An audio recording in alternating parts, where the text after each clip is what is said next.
Hasta que resolvamos el problema con la presentación, voy a darle la palabra a Neidy Casillas, vicepresidenta de Asuntos Internacionales del Global Center for Human Rights de Washington. Es letrada, tiene mucha experiencia, más de 20 años, trabajando en Naciones Unidas.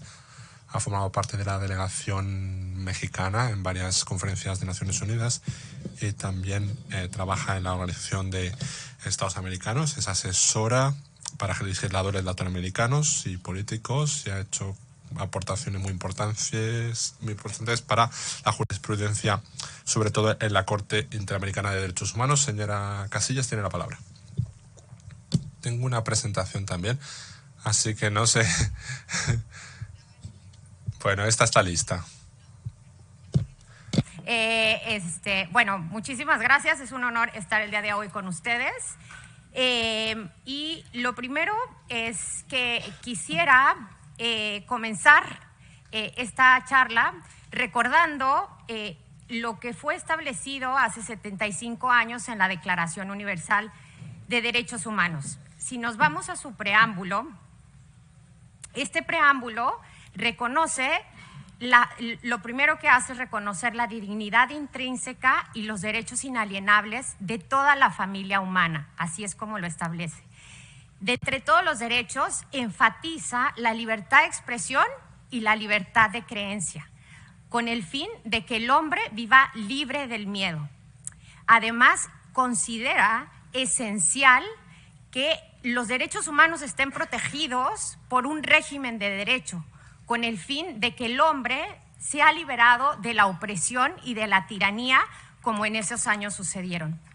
Lastimosamente, hoy vemos con tristeza que hemos entrado a una nueva etapa en la que ciertos grupos y ciertos expertos, o que se dicen expertos, se han infiltrado en el sistema de las Naciones Unidas y lo han utilizado como un instrumento para la imposición de una agenda.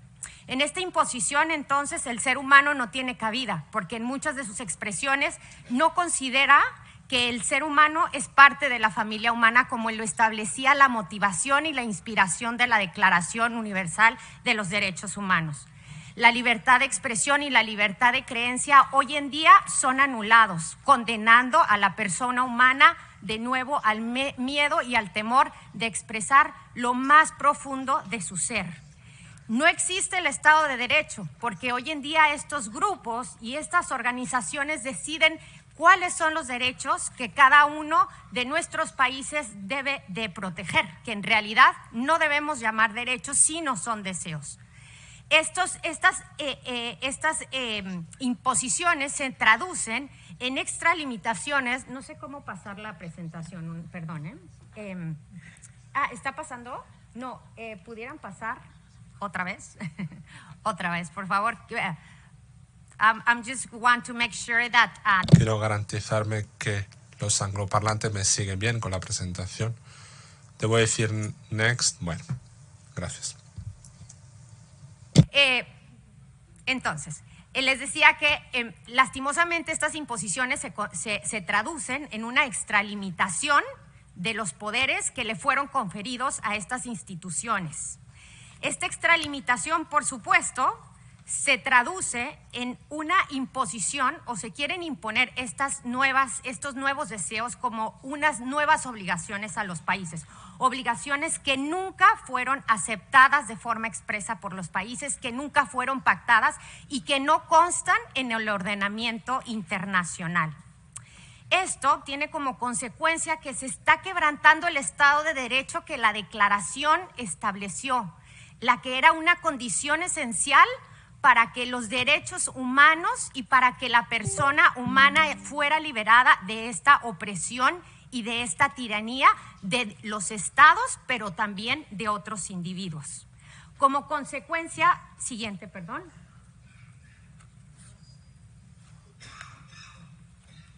Como consecuencia de esta imposición, entonces, tenemos unos grandes peligros de los cuales creo que los estamos minimizando, y qué bueno que el día de hoy estemos acá para volverlos a resaltar. El primero de ellos es con esta imposición en donde los estados no donde no se está respetando lo que los estados acordaron, se está mermando la soberanía de los estados. Se está menoscabando esa independencia de los estados y de los gobiernos para gobernarse a sí mismos, porque los estados no firmaron un cheque en blanco. Los estados se unieron a estos ordenamientos jurídicos con ciertas obligaciones claras y específicas para conservar su independencia y su soberanía.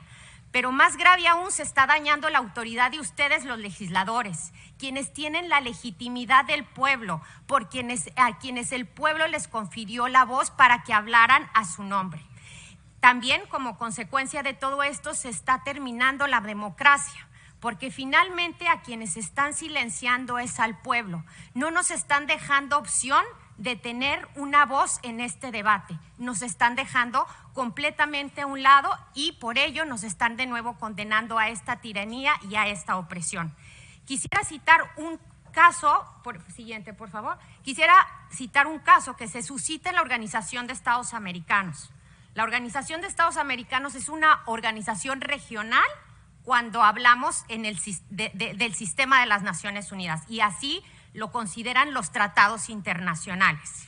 La Organización de Estados Americanos está compuesta por un sistema cuasi judicial que incluye una comisión, la Comisión Interamericana de Derechos Humanos y la Corte Interamericana de Derechos Humanos.